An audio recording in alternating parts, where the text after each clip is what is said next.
सभी साथियों को नमस्कार। जो भी साथी जुड़ते जा रहे हैं सभी लोग एक बार शेयर करते रहें, जिससे कि अधिक से अधिक लोगों को जोड़ा जा सके और अधिक से अधिक लोगों तक बात पहुंचाई जा सके।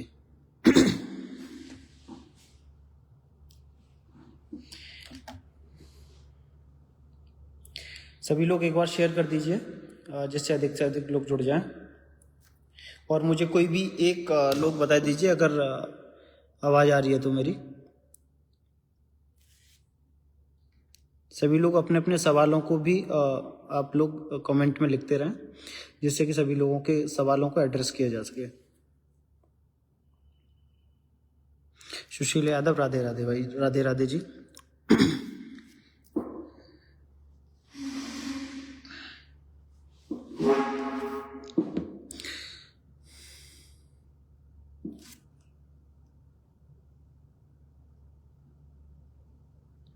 सभी लोग ठीक है, आ रही है, ओके। सभी लोग शेयर करते हैं एक बार, और मैक्सिमम से मैक्सिमम लोग जुड़ जाएंगे और हम लोग शुरू करते हैं जब तक वो लोग जुड़ते रहेंगे। नमस्कार प्रदीप भाई जी, नमस्कार प्रेम आरवी यादव। देखिए, हम सभी लोग ठीक है, ओके। आजकल बारिश हो रही है, हर सुनवाई में बारिश होती है दिल्ली में। हम लोग जुड़े हैं सुप्रीम कोर्ट की सुनवाई क्या हुआ सुप्रीम कोर्ट में, वो सभी लोगों ने वीडियो के माध्यम से भी देखा होगा।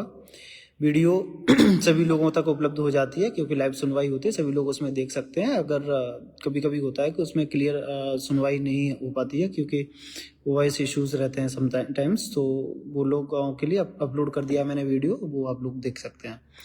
क्या रहा क्या नहीं रहा सुप्रीम कोर्ट में सभी लोगों ने देखा जज साहब से, क्योंकि देखिए जैसे ही बेंच चेंज हुई थी, बेंच चेंज होने के बाद सभी लोग बहुत परेशान थे। सभी लोग अपने अपने वकीलों से जाकर के मिल रहे थे कि ये कैसे हो गया, और उसके बाद कोई भी वकील इस बात को नहीं बता पा रहा था कि ऐसा क्यों हुआ। अमूमन ऐसा होता नहीं है क्योंकि ये बहुत ही क्रिटिकल केसेस होते हैं जब ऐसा होता है। तो हमारे में हुआ है, आप समझ सकते हैं किस तरह की भर्ती हो चुकी है, ये किस तरह का केस बन चुका है। ठीक है। मैं सभी लोगों को कुछ लोग लिंक मांग रहे हैं, मुझे मैसेज कर रहे हैं। आप इसमें शेयर का लिंक ऑप्शन भी नहीं आ रहा है, आप लोगों को आ रहा हो तो आप लोग शेयर कर दें। हाँ ठीक है। तो ऐसा है कि जब सभी लोगों को सब लोग परेशान थे तो सभी लोगों ने ये क्योंकि कोई नहीं जानता था ये बेंच कैसी है, इस बेंच के बारे में कोई नहीं जानता था, तो सभी लोगों का प्लान ये था। और क्योंकि पिछली जो बेंच है जो सुनवाई हमारी कर रही थी, उसने ऑलमोस्ट हमारे केस की सारी फाइंडिंग्स ले ली थी। उन्होंने सब कुछ फाइनल आउटपुट की तरफ जाने लगे थे, और सब लोगों को उम्मीद थी कि आज 4 तारीख को कुछ ऐसा होगा जो सब लोगों के लिए कुछ खुशी भरा पल दे सके। लेकिन उसके बीच में बेंच चेंज हो गई। बेंच चेंज होने के बाद सभी लोग परेशान होने लगे, अपने अपने वकीलों के पास पहुंचे। वकीलों ने बताया कि हमें नहीं पता है ऐसा कैसे हो रहा है, सभी लोगों ने बोला। तो सभी लोगों ने ये निर्णय लिया क्योंकि केस अंतिम पड़ाव पर है, क्यों ना उसी बेंच में सुनवाया जाए। ये किसी एक का डिसीजन नहीं था, पक्ष विपक्ष सभी लोगों का ये डिसीजन था, चाहे वो हमारा पक्ष हो चाहे वो विपक्षी लोग हों। सभी लोगों की तरफ से ये सुझाव था कि सभी लोग अगर जल्दी से मैटर को खत्म करवाना चाहते हैं तो पुरानी बेंच में केस को लगवाया जाए। उसी को मद्देनजर रखते हुए आज सबसे पहले जैसे ही मैटर टेकअप हुआ, सभी पक्षों ने ये अपील करी कोर्ट के सामने कि क्योंकि हमारा मैटर पहले से सुना जा रहा है तो आप उसी बेंच में रेफर कर दीजिए। जज साहब का कहना था कि हमें चेक करना पड़ेगा कि हमारे बेंच में आया क्यों है, तो उन्होंने 2 बजे दोबारा से बुलाया था। बेंच में चेक करवाने के बाद जब 2 बजे दोबारा से सुनवाई हुई तो जज साहब ने बोला कि देखिए ये ऐसे रैंडमली नहीं आया है, हमारे बेंच में भेजा गया है, हमारे पास बहुत ज़्यादा ऑप्शन नहीं है, अगर हमें इसको सुनना ही पड़ेगा। बहुत सभी लोगों ने, सभी वकीलों ने, सभी पक्षों के वकीलों ने उसके लिए बोला भी कि क्योंकि अंतिम पड़ाव पर है ये वो, अपनी जो भी कहानी बोल सकते थे सभी ने बोली। लेकिन जज साहब ने बोला कि हमारे पास और कोई ऑप्शन नहीं है, अगर आप लोग कहें तो मैं इसको वापस से भेज देता हूँ, सीजीआई जो ऑर्डर करेंगे वो हो जाएगा, उसमें कब सुनवाई होगी कोई नहीं जानता। तो सभी लोग इस चीज़ पे एग्री हो गए फिर, क्योंकि उनके पास किसी के पास कोई ऑप्शन नहीं था। उन्होंने कहा ठीक है सुनिए, तो जज साहब ने बोला कि आप एक काम करिए, अगर आप लोग इस चीज़ के लिए एग्री नहीं है तो आप कल तक का और समय लीजिए, आप रजिस्ट्री में बात कर लीजिए जाके। रजिस्ट्री में बात करने के बाद आप सभी लोग फिर से परसों आ जाइए, हम लोग फिर परसों से फिर से लगा देते हैं इसको।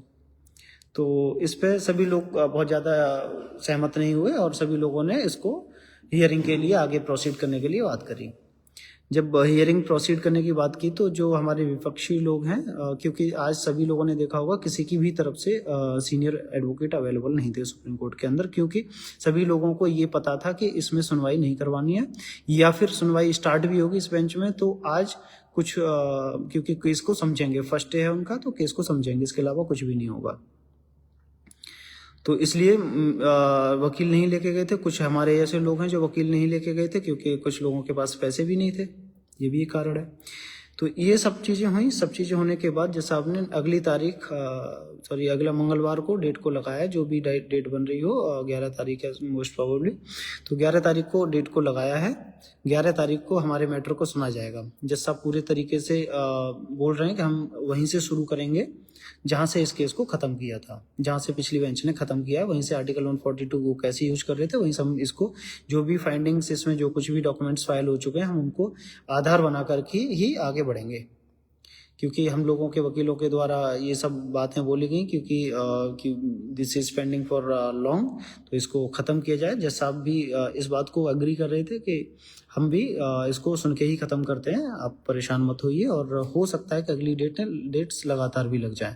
इस चीज़ के लिए भी सभी लोगों को एग्री होना पड़ेगा, तैयार रहना पड़ेगा। ये सारी चीज़ें हुई आज सुप्रीम कोर्ट में। सुप्रीम कोर्ट में ये सारी चीज़ें, बहुत लोग आहत हैं कि आज सुनवाई होनी थी, बहुत कुछ होना था, ऐसा कुछ हुआ नहीं। सभी पक्षों ने अपनी अपनी बातों को रखा। ये तो हो गई सुप्रीम कोर्ट की कहानी। उसके बाद हम लोग बात करते हैं जो लोग जिन लोगों ने अपने अपने रिटन सबमिशंस फाइल किए थे, उस पर बहुत लोगों के ऑब्जेक्शंस थे, क्योंकि वो ऐसे लग रहा था रिटन सबमिशन जो दिया हुआ है कि सभी पक्षों के पीडीएफ को कलेक्ट किया गया है, कलेक्ट करने के बाद एआई को दिया गया, एआई ने जो लिख दिया वो फाइल कर दिया गया, ऐसा देखने में लग रहा है। क्योंकि ये मेन मुद्दा जो है वो रिजर्वेशन का है। डिवीजन बेंच ने बोला है कि एटीआरई जिन्होंने क्वालिफाई किया है, चाहे वो किसी भी कैटेगरी में क्वालिफाई किया हो, अगर वो फाइनल मेरिट में जनरल में जा रहे हैं तो वो लोग जाएंगे। ये डिवीजन बेंच ने ऑर्डर दिया था, और इससे जो भी इम्पैक्ट हो रहे हैं, जो नए लोग आएंगे उनको भर्ती किया जाए, जो लोग बाहर हो रहे हैं उनको बाहर किया जाए। ये डिवीजन बेंच का ऑर्डर था। उसके अकॉर्डिंग सरकार ने एक फाइंडिंग लेके आई और कुछ एक लिस्ट सुप्रीम कोर्ट में सबमिट करी। उस लिस्ट को सबमिट करने के बाद जो एफिडेविट सबमिट किया था, उस पे सभी लोगों को अपनी उसके अकॉर्डिंग 142 कैसे यूज किया है, सभी लोगों को इस तरह की फाइंडिंग देनी थी। सभी लोगों ने इस तरह की फाइंडिंग दी, लेकिन जो एफिडेविट फाइनली फाइल हुआ है उसमें बहुत तमाम तरह की बातों को लिखा गया है। प्रायोरिटी पे उन बातों को लिखा गया है। जो प्रायोरिटी इस केस की है वो रिजर्वेशन है। इस रिजर्वेशन के तहत 2-3 लिस्ट आ चुकी हैं। 2-3 लिस्ट आने के बाद सरकार ने जो भी लिस्टें दी हैं, एक 6800 की आ गई, एक सरकार ने फिर ऐसे एफिडेविट दिया, सरकार ने अपने फाइंडिंग्स दिए हैं। उन सबको, सिर्फ इन सब चीज़ों को लेकर के आप लोगों का क्या राय है, कैसे 142 यूज होना है, ये सभी लोगों को देना था। ये सबसे मेन कंसर्न था इस केस का।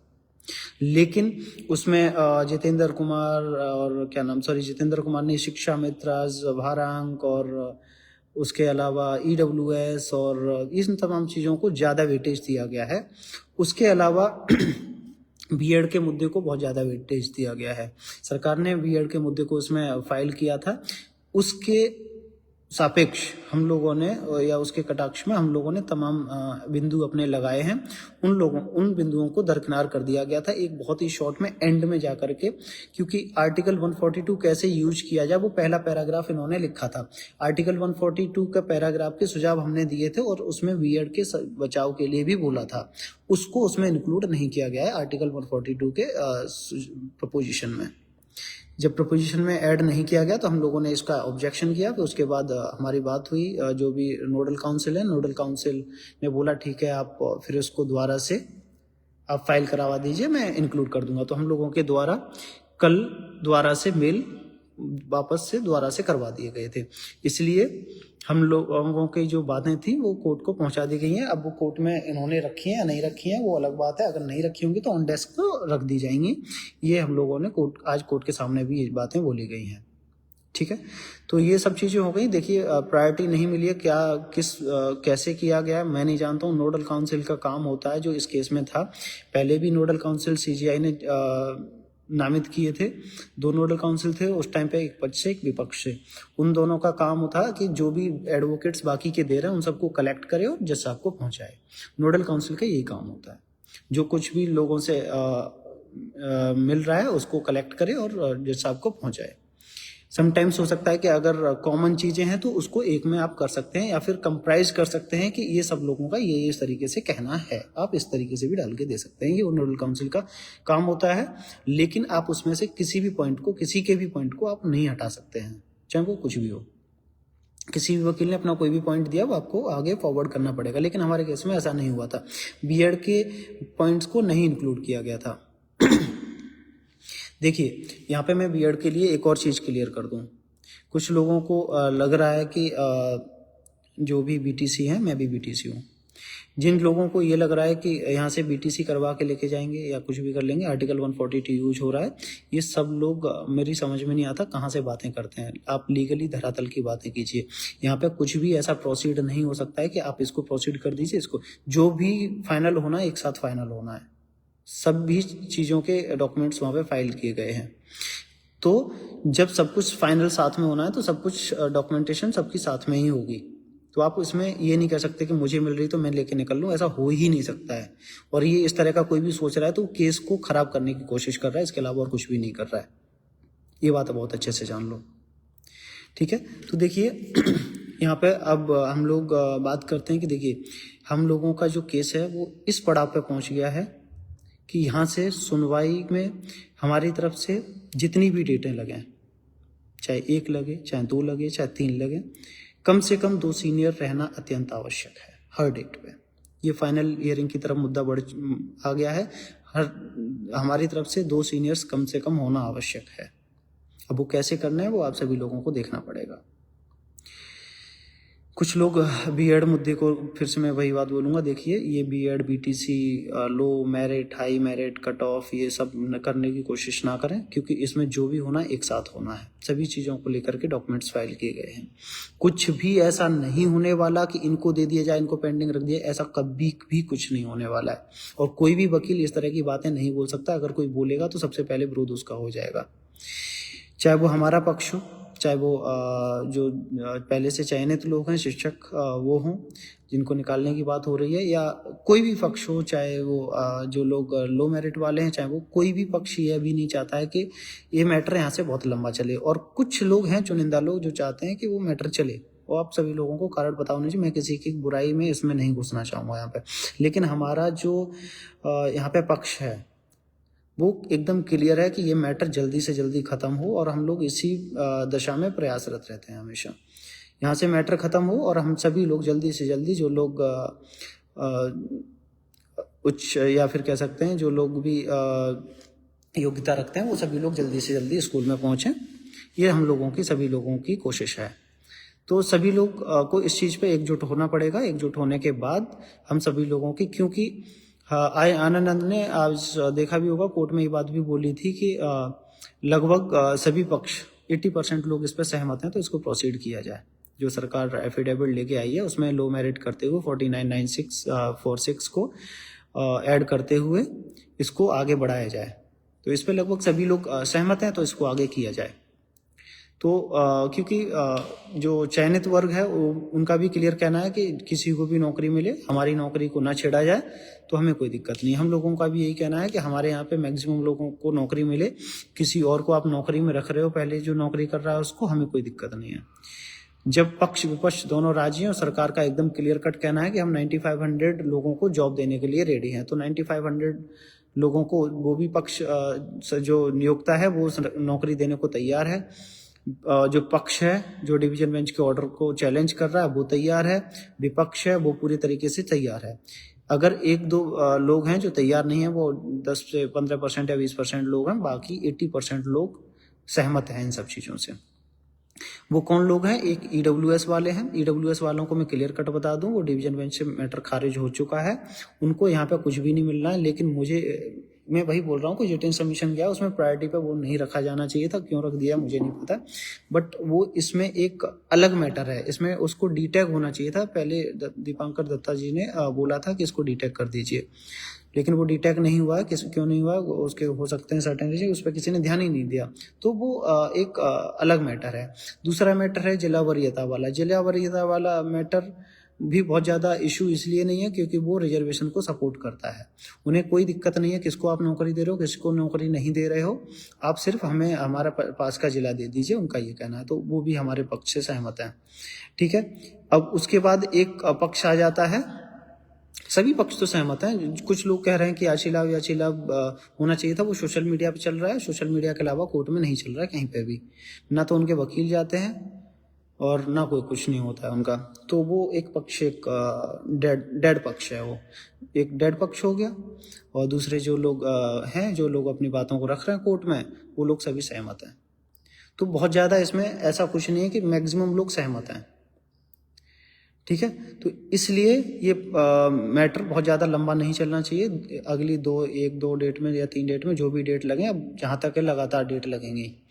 इस बेंच में मैटर को भेजा इसीलिए गया है क्योंकि ये स्पेशल बेंच बनाई गई है सिविल मैटर्स के लिए और एक क्रिमिनल मैटर के लिए बनाई गई है। 2 बेंच बनाई गई हैं और ये जल्दी से जल्दी इसको जो लॉन्ग स्टैंडिंग केसेस हैं उनको सुन के ख़त्म करें, इसीलिए बनाई गई हैं। तो ये सारी कहानी हो गई। सभी लोगों को इस बात को समझना पड़ेगा कि अगर अब यहाँ से नौकरी लेनी है तो सभी लोगों को फ्रंट पे आना पड़ेगा।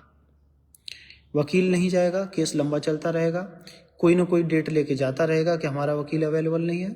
इसी सभी लोगों को एक मत होके आना पड़ेगा, एक मत होने के आना पड़ेगा, इन द सेंस अपने वकीलों को कोर्ट में भेजना पड़ेगा। सिंपल सी शब्दों में ये बात है। जिसका वकील नहीं जाएगा, यहाँ पे देखिए, अगर जिस वर्ग डेड वर्ग की जिसकी बात कर रहा हूँ, जो डेड वर्ग है जो बात करता है कि याचिलाभ की, अगर उन्होंने कोई इन केस अगर उनका जमीर जाग गया और उन्होंने कोई एक बड़ा वकील भेज दिया तो याचिलाभ की भी वहाँ पे चीज़ें जिंदा हो जाएंगी। तो उसके लिए अगर इस तरह की कोई भी कहानी आती है तो आपके सभी लोगों के एडवोकेट्स वहाँ पे खड़े होना आवश्यक हैं, जो जिस लोगों को रिप्रेजेंट कर रहे हैं, जो एडवोकेट्स। अगर आपके एडवोकेट्स वहाँ पे नहीं होंगे तो खामियाजा आपको भुगतना पड़ेगा। बाद में आप जो नेतृत्व करता है आपके, आप उनसे कितना भी रोते रहो कि हमारा ये था वो था, हमने ये आपसे बने हो, कुछ भी काम नहीं आएगा। ये फ्यूचर का सवाल है आपको यहाँ पे जागृत होना पड़ेगा। मैं मानता हूँ लोगों ने पैसे खाए हैं, अगर किसी ने आपसे 5,000 2,000 रुपये खा लिए हैं, आप खिला चुके हो। अब जो पैसा आप समझिए कौन लोग केस को लड़ना चाह रहे हैं, उसको सहयोग करिए कोर्ट में, अपना वकील खड़ा करिए। आपका वकील खड़ा होगा, अगर आप चले भी गए 2,000 रुपये में लुट नहीं जाओगे, मैं आपको बता दूं। और अगर जिसको लुट जाना है तो वो घर बैठे वो नौकरी को अपने पे दाव पे लगाएगा। मैं एकदम क्लियर कट बात बोल रहा हूँ, मैं इस तरह की बातें नहीं बोलता हूँ अमूमन, आपने देखी होंगी, क्योंकि अब अंतिम पड़ाव पे यहाँ पे कुछ भी हो सकता है। हालांकि एक डेड वर्ग है डेड वर्ग, लेकिन अगर जिंदा हो गया तो अभी को बोल रहे हैं कि दीप कुमार बिना याचियों के कदम नहीं। अरे मेरी समझ में नहीं आता आप लोग कहाँ से बात करते हो। ये वही वाली बात है कि जंगल में मोर नाचा किसने देखा। और इन लोगों के सभी लोग किन लोगों के थ्रू ये लोग बात करते हैं मैं नहीं जानता हूँ, वो लोग कभी दिखते नहीं हैं, उनके वकील कभी दिखते नहीं हैं। आज कम से कम इन लोगों का तो एक सिंगल वकील नहीं दिख रहा है कोर्ट के अंदर। आपको याचिलाभ मिलेगा कैसे? कभी नहीं मिलेगा। आप लिखवा के ले लो मेरे से, कभी नहीं मिल सकता।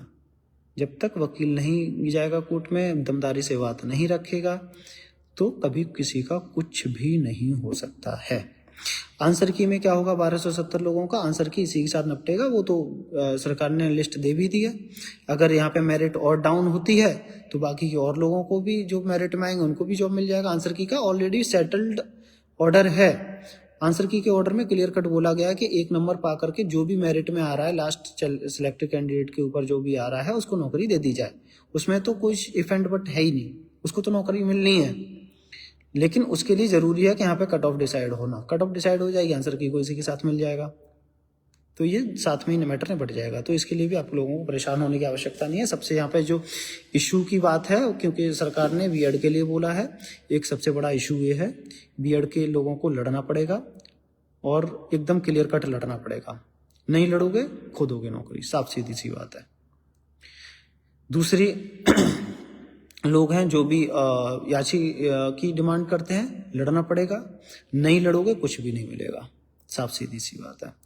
तीसरा वर्ग है, कोई भी वर्ग है इसमें, चाहे वो मैं बीटीसी की बात करूं, अगर बीटीसी के लोग ये चाह रहे हैं कि हम लोग इसमें बीएड बीटीसी करके आगे निकल जाएंगे तो ये भी नौकरी खो देंगे, ये भी बता दूं मैं। मामला मेरिट पे जाएगा, मेरिट पे कौन जीतेगा कोई नहीं जानता है। देखिए मेरिट पे मामला बढ़ने के सर्टेन रीजन है। देखिए दो ही चीजें होती हैं, या तो पक्ष जीतेगा या विपक्ष जीतेगा, इसके अलावा तीसरा तो कुछ होता नहीं है। अगर मान लीजिए कि हम लोग जीते, जैसे कि डिवीजन बेंच में जीते हैं, अगर हम लोग यहाँ पे जीतते हैं तो उन लोगों को बाहर कर दिया जाएगा, तो उनको भी नुकसान है। अगर वो लोग जीतते हैं तो सिंगल बेंच का ऑर्डर लागू हो जाएगा, तो हमारे कम लोग लगेंगे, तो हमें भी नुकसान है। नुकसान दोनों पक्षों को है, इसलिए ना तो वो पक्ष जाना चाहता है मेरिट में और ना हमारा पक्ष मेरिट में जाता है। जो अगर बीच का समझौता हो रहा है तो सब लोग इस पर एग्री हैं, दोनों पक्षों का नुकसान है।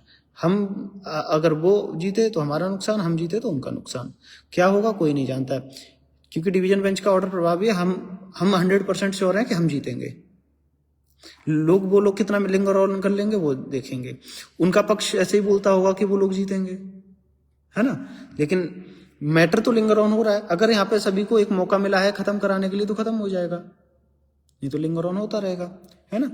तो नुकसान किसका होना है लिंगर ऑन होने में, वो आप सभी लोग समझ सकते हैं। इसलिए इस मैटर को यहाँ पे खत्म कराया जाए। बहुत सब लोगों ने लड़ाई लड़ ली है 6 साल तक, और अधिक से अधिक लोगों का भला अगर हो रहा है तो इसमें किसी को कोई बुराई नहीं होनी चाहिए मेरे हिसाब से, ठीक है भाई। पूरे 6800 का होगा या नहीं होगा, अमित गंगवाल लिख रहे हैं हम पूरे तरीके से 6800 दे या फिर 4946 पे मेरिट को डाउन करें। हम इसके साथ पूरे मजबूती के साथ खड़े हैं और ये करवा के रहेंगे। इसके लिए आप लोगों को बिल्कुल भी परेशान होने की आवश्यकता नहीं है। हम 110% हम इसी पे दे रहे हैं, मैं आपको क्लियर कर सकता हूं, मैं बता रहा हूं। क्या एससी को एसटी की 1133 सीट मिलेंगी? आपने थर्ड काउंसलिंग नहीं देखी है, 1133 सीटें थर्ड काउंसलिंग में दी गई थी एसटी की एससी को, है ना। अब जो भी मिलना है या तो 6800 प्रोसीड होगा या फिर जो अभी एफिडेविट सरकार लेके आई है 4946 को ऐड करते हुए सीटें दी जाएंगी। अब 4946 किसके लिए ऐड होंगी, उसके लिए लड़ाई लड़नी है कोर्ट में, इसके अलावा कुछ नहीं है। 4946 में एससी भी है, एसटी भी है, जनरल भी है, पीएच भी है, सब कोई इंक्लूडेड है उसमें। तो इसमें अलग से ये सब करने की आवश्यकता नहीं है। अगर अलग से कोई भी करेगा तो वो फिर से नुकसान करेगा अपना। एक हिसाब से सभी लोगों को मिल रही है, सभी लोगों को एक मत होकर के इस पे आ जाना चाहिए। आप किसी भी पक्ष के उससे ज्यादा लोग नहीं है, ठीक है। तो ये सारी कहानियां हैं। इसके साथ मामला कितने दिन चलेगा मैं बता चुका हूं दयाशंकर जी। मामला हो सकता है कि अगले हफ्ते में ही निपट जाए, लगातार में सुनवाई हो जाए, या फिर हो सकता है 2 हफ्ते और वो सुन लें, मंगल को लगा करके सुन लें। वो जज डिपेंड करेगा अगली सुनवाई पे। हम लोग ये क्लियर नहीं कह सकते, लेकिन बहुत लंबा नहीं चलेगा ये फॉर श्योर है। अगर लंबा चलेगा जज साहब की तरफ से तो नहीं लंबा चल रहा है, लंबा चलेगा तो हम लोगों की तरफ से चलेगा। जो लोग बार बार कोर्ट में डेट मांगेंगे उन लोगों की तरफ से चलेगा, जज साहब की तरफ से नहीं चलेगा। सारी की सारी फाइंडिंग्स आ चुकी हैं, सारे के सारे डॉक्यूमेंट फाइल हो चुके हैं। यहाँ से कुछ भी फाइल होने के लिए रहा नहीं है, ना पक्ष की तरफ से, ना विपक्ष की तरफ से, ना सरकार की तरफ से, किसी की तरफ से कुछ भी नहीं बचा है। सब लोगों का सब कुछ फाइल हो चुका है, ठीक है। तो यहाँ से बहुत लंबा मैटर नहीं चलेगा, ठीक है। अब मैं आप सभी लोगों के बाकी क्वेश्चन ले लेता हूं। एससी का कितना कट ऑफ रहेगा? आप 6800 की लिस्ट में देख लें कितना कट ऑफ था, वही रहेगा। एटीआरई हारने पर कितनी सीट मिलेंगी? एटीआरई हारोगे तो कहां से सीट मिलेंगी? किसी को कुछ भी नहीं मिलेगा। एटीआरई हारने पर ये पर से वही, एटीआरई हारोगे क्यों? अगर वकील भेजोगे कोई एटीआरई नहीं हारेगा। एटीआरई हम लोग पहले से जीते हुए हैं। अगर आप अपने मन में ये सब बिठा रहे हो तो वो आप लोगों की बेवकूफ़ी है। हम तो कभी नहीं इस तरह की चीज़ों को बिठाते हैं, और ना हम कभी 100% हम यार इतने तमाम ऑर्डर्स हैं। आप लोग ये सोचते हैं, आप लोगों की जो जिम्मेदारी बनती है वो ये जिम्मेदारी बनती है कि पूरे तरीके से कोर्ट में मजबूत करा जाए टीम को। आप लोगों की ये जिम्मेदारी बनती है। हम लोगों की जिम्मेदारी बनती है कि कोर्ट में पूरे मजबूत तरीके से इस लड़ाई को लड़ें। एटीआरई हारेंगे नहीं हारेंगे ये सब क्वेश्चन आपके नहीं आने चाहिए आपके मन में। यहाँ पे मामला सुलट रहा है सब लोगों का, सब लोग एग्री हैं तो यहाँ पे सब लोगों को नौकरी मिल जाएगी। तो इसमें किसी को परेशान होने की मेरे हिसाब से तो आवश्यकता नहीं है। सभी लोग यहाँ पर नौकरी लेने के लिए आए हैं। नौकरी लेने के अलावा किसी को कुछ नहीं चाहिए, है ना। आपको आपका तारिक एल को आपका एडवोकेट अच्छा है कि अमरेंद्र का एडवोकेट अच्छा है, मैं ये कैसे बताऊंगा। अमरेंद्र का कौन सा एडवोकेट है मुझे नहीं पता। अभी तक तो कोर्ट में कोई एडवोकेट नहीं आता अमरेंद्र की तरफ से। मनदीप कालरा आते हैं, मनदीप कालरा को पैसा कोई और देता है। उन लोगों के आपस में कॉन्फ्लिक्ट हैं। वो लोग बोलते हैं अमरेंद्र कभी पैसे नहीं देते हैं एडवोकेट को, और अमरेंद्र बोलते हैं कि वो लोग कभी पैसे नहीं देते। उन लोगों के आपस में कॉन्फ्लिक्ट है। कौन लेके आता है पता नहीं। कभी ऑनलाइन जब वो अपीयर हुए थे उनको पैसा नहीं दिया गया था, इसलिए ऑनलाइन अपीयर हुए थे। तो किसका क्या है आप वो खुद आपको डिसाइड करना पड़ेगा। देवेंद्र कुमार कश्यप 6800 लोगों को तो जॉब मिलेगा ही मिलेगा, 100% मिलेगा, उसको कोई नहीं रोक सकता। ठीक है, बशर्ते आपका वकील कोर्ट में होना चाहिए, उसके अलावा कुछ भी नहीं। गायत्री रोहित मौर्य भाई 9500 सरकार ने कहा है क्या, और क्या इसमें 6800 शामिल है क्या? आंसर की देखिए, आप एफिडेविट देखिए सरकार का। सरकार ने बोला है कि 80 to 70 सीट्स हैं प्लस 1200 कुछ सीटें ATR उसके आंसर की के थ्रू आ रही हैं। टोटल मिला के लगभग 9500 सीट्स हो रही हैं। अब 9500 सीट्स आप किस वे में लेना चाहते हैं आप वो देख लो। आपके वकील किस वे में बहस कर सकते हैं। 9500 सीट्स सरकार देने को राजी है। सरकार ने खुद पिछली बार डेट में बोला है कि हमारे पास ये लोग हैं, 3301 सीट लेके आई है, 1201 सीट लेके आई है, उसके अलावा 5001 सीट लेके आई है कि ये खाली पद है। आपको इनको जुड़वाना है जुड़वा लीजिए, नहीं जुड़वाना मत जुड़वाइए। वो आपके वकीलों की काबिलियत पर डिपेंड करता है। वो आप सभी लोगों की मेहनत पर डिपेंड कर, सभी लोगों की एकजुटता पे डिपेंड करता है कि जुड़वा पाते हैं या नहीं जुड़वा पाते हैं। सरकार तो देने को राजी है।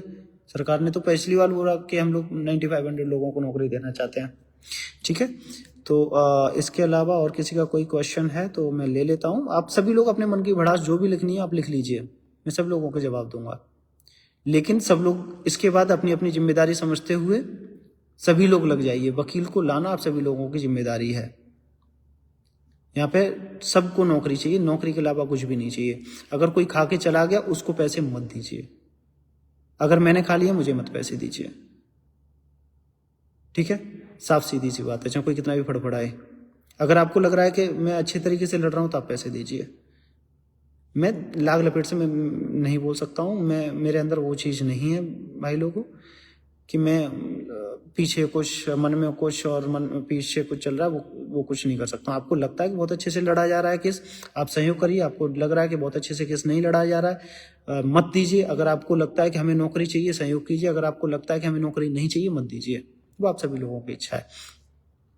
लेकिन मुझे लगता है कि आप सभी लोग यहाँ पे नौकरी के लिए जुटे हो तो सब लोगों को नौकरी मिल जाए, इससे अच्छा किसी के लिए कुछ भी नहीं है। SC की आरक्षण वाली सीटें क्यों नहीं दी गई हैं? SC के आरक्षण अब आप किसकी बात कर रहे हो, क्यों नहीं दी गई है, कहाँ की बात कर रहे हो, मेरे समझ में नहीं आ रही है। किसी की सीट नहीं दी गई है। SC OBC किसी की सीट नहीं दी गई है। आप अलग से SC की बात क्यों बोल रहे हो? किसी की सीट नहीं दी गई है। और सबकी जितनी भी रिजर्वेशन की सीटें हैं उन सबके लिए लड़ा जा रहा है, सबकी सीटें ही मिल रही हैं। क्यों नहीं दी गई है तो आपका क्वेश्चन सरकार से होना चाहिए। आप सरकार के अधिकारी के सामने जाके बैठिए और उसको बोलिए कि आपने क्यों नहीं दिया। इसका क्वेश्चन का जवाब तो मैं नहीं दे सकता, क्योंकि हम तो सीटें लेने के लिए ही लड़ रहे हैं सरकार से। हम लोग खुद यही क्वेश्चन कर रहे हैं कि क्यों नहीं दी गई है सरकार से। ठीक है, क्या 3324 प्रोसीड हो सकती है, बाकी बहस होती रहे? ये है अभय राम कश्यप। कभी नहीं हो सकती है। केवल कुछ सीटें कभी भी प्रोसीड नहीं हो सकती हैं। आप हमेशा ध्यान रख लीजिए। और कोई भी इस तरह की बातें करेगा कोर्ट में वो केस को और लिंगर ऑन करेगा, क्योंकि वो टाइम जाया करेगा कोर्ट का, और टाइम जितना जाया होगा कोर्ट का उतना ही मैटर लंबा चलेगा। कुलविंदर चौधरी, क्योंकि मैटर एक बहुत लंबा नहीं बचा है, ये आप इस चीज को समझ लीजिए। अब मेरी समझ नहीं आती किसको लग रहा है कि एक सीट अगर मिल रही है एक सीट पे मेरा हो जाए भाड़ में जाए दुनिया। ऐसे नहीं होता है। अगर मैटर सबका एक साथ चल रहा है तो सबको एक साथ ही नियुक्ति मिलेगी। और अगर ऐसा कोई सोच रहा है कि तो वो कभी अपनी नौकरी के बारे में अपने पैरों पर खुद कुल्हाड़ी मार रहा है वो, क्योंकि उसके बहस करने से कोर्ट का समय जाया होगा, और कोर्ट का समय जाया होने से और आगे मैटर बढ़ता रहेगा। इसलिए जो लेके आई है सरकार उस एफिडेविट पे सभी लोगों को किस तरीके से 9500 सीट्स को लेना है उसको डिसाइड करना है सबको, उसके अलावा कुछ भी नहीं है। इसके अलावा कोई कुछ भी दिमाग लगा रहा है वो बेवकूफ़ है, इससे ज़्यादा कुछ भी नहीं है वो। क्या लगता है आपको? मुझे लगता है वो मैंने बता दिया। कुमार अमित, बेंच चेंज होने से कोई प्रॉब्लम तो नहीं? देखिए ये एक वैलिड क्वेश्चन है। देखिए बेंच चेंज हो गई है, आप सभी लोग इसको समझ लें, और कुछ चीज़ें ऐसी होती हैं कि आपके हाथ में नहीं होती हैं, तो उसमें अफसोस करने से या फिर उसमें कुछ करने से कोई कुछ कर नहीं सकता है। कुछ चीज़ें आपके हाथ में होती हैं, कुछ चीज़ें नहीं होती हैं। ये बेंच पहली बार बनी है, मैं आपको बता दूं, इन जज साहब की बेंच जो है ना, सीनियर ये बन के आए हैं, पहली बार यहाँ बेंच बनी है, तो कोई नहीं जानता किस तरह की। लेकिन हाँ ये जरूर है, ये काफ़ी स्ट्रिक्ट जज हैं, स्ट्रिक्ट है ये। इनकी कोर्ट के अंदर जैसे पिछली कोर्ट में ऐसा होता था कि सारे बच्चे वकील अपने एक साथ बोलने लगते थे, इस कोर्ट में ऐसा नहीं होता है। ये डांट देते हैं, वो एक एक करके सुनते हैं। ये स्ट्रिक्ट हैं थोड़े, इस चीज को समझ लीजिए। आगे क्या करेंगे वो कोई नहीं जानता है अभी, अगली सुनवाई जब होगी उससे साफ होगा कि आगे क्या करेंगे। ठीक है। एससी के सभी लोग जो 6800 में सिलेक्टेड थे, सबका हो सकता है। रवि, बार बार आप एक ही बात लिख रहे हो, मैंने आपको बता दिया, मैं एक बार फिर से बता दूं। एससी के लोग, मैं पिछले लाइव में भी यही बोला था, कुछ एससी के लोग हैं वो पैसे उन्हीं लोगों को, एससी के लोगों को देते हैं, और आज तक वो आगे जो क्या करते हैं, एससी के लोग जो हैं पैसे लेते हैं लोगों से और उसमें अपना कमीशन कट करके आगे लोगों को देते हैं, कभी नहीं देते हैं पैसे। आपका वकील कभी खड़ा नहीं होता है। तो अगर लड़ना है तो डायरेक्ट आप हमें टीम को कांटेक्ट करिए, आप अपने नेताओं को छोड़िए, उनको सो कॉल्ड नेताओं को। आज तक कोई वकील दिखा नहीं होगा आपको कोर्ट में कि एससी की बात कर रहा है, नहीं दिखेगा, और ऐसा बोल भी नहीं सकता कोई, क्योंकि हम एससी, एसटी, ओबीसी, महिला, पुरुष सबकी बात कर रहे हैं, और वही सत्य है। रिजर्वेशन में सब आते हैं, सबके रिजर्वेशन की बात हो रही है, किसी एक पर्टिकुलर रिजर्वेशन की बात तो नहीं हो रही है, सबके रिजर्वेशन की बात हो रही है। आप ये कहें कि स्पेशली एससी की या स्पेशली पीएच की बात हो रही है। एक हमारे मित्र हैं सुयश मौर्य जी, सुयश मौर्य बोल रहे थे कि आपने पीएच की बात नहीं लिखवाई है कोर्ट के अंदर, लेकिन मैं क्या बोलूं, क्या बुद्धि, क्या लोगों की दिमाग का आप क्या कर सकते हो? जिसकी जैसी बुद्धि है वैसे ही काम करेगा ना वो। जब सुप्रीम कोर्ट में हम लोग पूरी सीट्स की बात कर रहे हैं, उसमें एससी भी शामिल है, पीएच भी शामिल है, तो और कैसे बात की जाएगी किसी की भी? क्या हमने सिर्फ ये लिखा कि ओबीसी को नौकरी दे दी जाए? कभी लिखा हमने? नहीं लिखा ना। हम पूरे रिजर्व कैटेगरी की बात कर रहे हैं। रिजर्व कैटेगरी में सब आ जाते हैं, चाहे वो हॉरिजॉन्टल रिजर्वेशन वाले हो, चाहे वर्टिकल रिजर्वेशन वाले हो, सबकी बात हो रही है। लेकिन लोग पता नहीं क्या दिमाग लेके पैदा होते हैं, मैं नहीं जानता हूँ, नए नए चीजों के आके करने लगते हैं। अभी तो चलो, अभी आप ये बोल रहे हो कि पीएच की बात नहीं लिखी, वो बोल रहा है एससी की बात नहीं लिखी, कल को ये भी कह सकता है कोई भी आदमी कि मेरा नाम ये है, मैं इस डिस्ट्रिक्ट में रहता हूँ, खाली मेरी बात रखो कोर्ट के अंदर। कल को ये भी हो सकता है कोई ये भी कह दे कि मेरा आंसर की को लेकर के, आंसर की वाली जो 1200 की लिस्ट है इसमें मेरा नाम है, आप खाली मेरी बात रखो कोर्ट में, ये भी हो सकता है कल को कोई भी। तो ये सब जो भी इस तरह की बातें सारी निराधार हैं, और जो भी इस तरह की बातें कर रहा है वो बेवकूफों से, मतलब हद बेवकूफी वाली बात कर रहा है, और इससे केस लिंगर ऑन होगा, किसी को कुछ भी नहीं मिलेगा, लंबे समय तक चलता रहेगा। 15,000 का घोटाला है, 6800 प्लस। कहाँ गया आपका कमेंट? याची लाभ डिसेंडिंग ऑर्डर, मेरे पवन वर्मा जी लिख रहे हैं। पवन वर्मा जी, आपके जो लीडर हैं जो 15,000 की बात कर रहे हैं, उन्होंने आज तक कोर्ट में 15,000 की बात नहीं रखी है। पिटीशन आप सिंगल बेंच की उठाइए, लोहा सिंह पटेल के नाम से थी। लोहा सिंह पटेल और महेंद्र पाल में जो आपके ही नेता, सो कॉल्ड नेताओं ने जो एप्लीकेशन फाइल करी थी, उसको आप पढ़िए। उसमें उन्होंने 7,149 सीटों की डिमांड करी है सरकार से। आपको पता नहीं है, वो लोग 15,000 सोशल मीडिया पे चिल्ला करके बात करते हैं ना आपसे, आप उनसे बोलिए कि आपने जो डॉक्यूमेंट फाइल करे थे हाईकोर्ट में वो कहाँ है, दीजिए हमें। 7,149 सीटों की डिमांड करी है आपके सुकोल्ड नेताओं ने हाईकोर्ट में, और आपको बरगलाते हैं कि 15,000 सीटें हम मांग रहे हैं। उन्होंने 7,149 की बात करी है हाईकोर्ट के अंदर, आप उनसे बोलिए। अब अगर आपको पिटिशनर रिलीफ, एक आपका ग्रेवियांस बनता है कि अगर उनको नहीं निकाल रहे हैं तो उसके बदले में पिटिशनर रिलीफ दीजिए, ये ग्रेवियांस बनता है। इस ग्रेवियांस पे आपको वकील भेजना पड़ेगा कोर्ट के अंदर, वो भी नहीं जाता आप लोगों का, तो वो नहीं मिलेगा कुछ भी। ये चीज आपके भेजे में नहीं घुस रही है, नहीं घुस रही है तो बाहर में जाओ, नहीं घुस रही है तो आप गाली देते रहो हम लोगों को, जितना दे सकते हो दो, क्योंकि हमें गाली देने से आपको नौकरी नहीं मिल जाएगी। नौकरी तभी मिलेगी जब आपका वकील कोर्ट में जाएगा। देते रहो जितना दे सकते हो। ये चीज आप अपने दिमाग में उतार लो, कोई वकील नहीं आता आप लोगों की तरफ से, ठीक है। रवि प्रताप सिंह पाल, बीएड की प्रोटेक्शन के लिए आपकी तरफ से क्या तैयारी है? कालरा ने जो बीएड के अगेंस्ट, कहाँ गया, अगेंस्ट बोला है उसका क्या इफेक्ट पड़ेगा? देखिए, हाँ, मैं आपको बता दूं कि बीएड के लिए सिर्फ और सिर्फ आनंद नंदन जी ने ही डॉक्यूमेंट्स फाइल किए हैं, उसके अलावा किसी ने कुछ भी नहीं फाइल किया, ये बात समझ लो। तो बीएड पे लड़ने वाली सिर्फ और सिर्फ हमारी टीम है, इसके अलावा कोई टीम नहीं है। कोई टीम नहीं, मतलब कोई टीम नहीं। अभी तक किसी ने बीएड को लेकर के कुछ भी फाइल नहीं किया है, सिर्फ और सिर्फ हम लोगों ने फाइल किया है।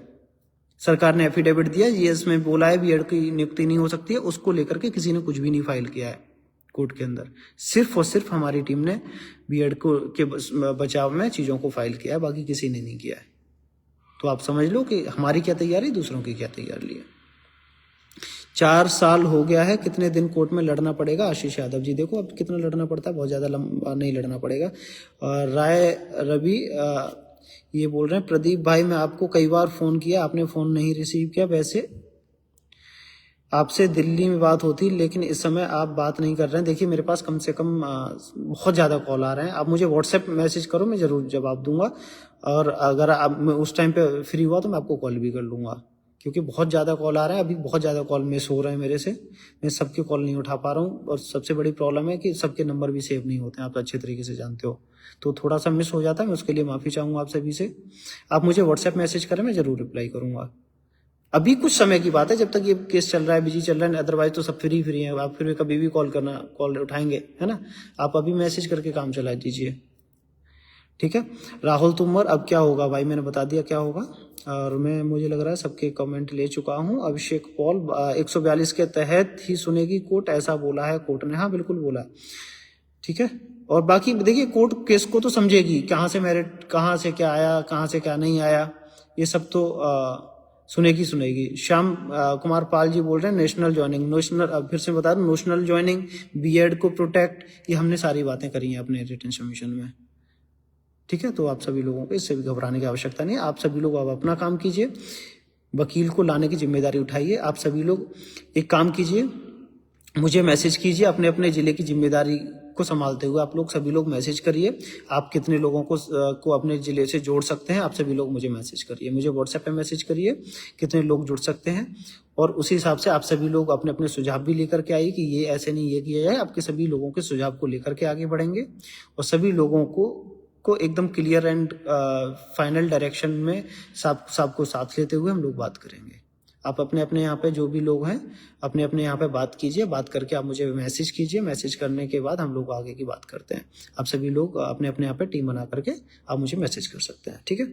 सभी साथियों को नमस्कार। इसी के साथ सभी साथी एकदम मस्त रहें, व्यस्त रहें। और एक है अभयराम 67 में 31 के वालों को ज्वाइनिंग पहले हो गई थी और 37 वालों की ज्वाइनिंग बाद में हुई थी, तो ऐसे ही एफिडेविट में हुई सीट में भी पहले ज्वाइनिंग हो सकती है। तो आप एक काम करो, अबे भाई, अब एक अपना वकील खड़ा कर दो उसके लिए, वो भी आके इस बात को बोले। लेकिन ऐसा होगा नहीं, मैं आपको क्लियर कट बता दूं। यार मेरी समझ में नहीं आ रहा, वकील तो उतारने नहीं जा रहे हैं यहाँ पे लोगों से, पैसे हैं नहीं लोगों के पास, लोगों की डिमांड्स अलग अलग हैं। आज मुझे एक जगदीश भाई बोल रहे थे कि उनकी सैलरी होल्ड की। अरे भाई, आपके पास वकील नहीं है, आप इसी चीज क्यों नहीं समझ रहे हो? कोर्ट में कोई वकील नहीं खड़ा होता है। आप जो लोग डिमांड कर रहे हो सोशल मीडिया पे, ये हवा में नहीं हो सकती हैं, ये वकील ही करेगा सुप्रीम कोर्ट के अंदर। और सुप्रीम कोर्ट में वकील खड़ा करने के लिए उसके लिए पैसा चाहिए होता है, जो किसी के पास नहीं है।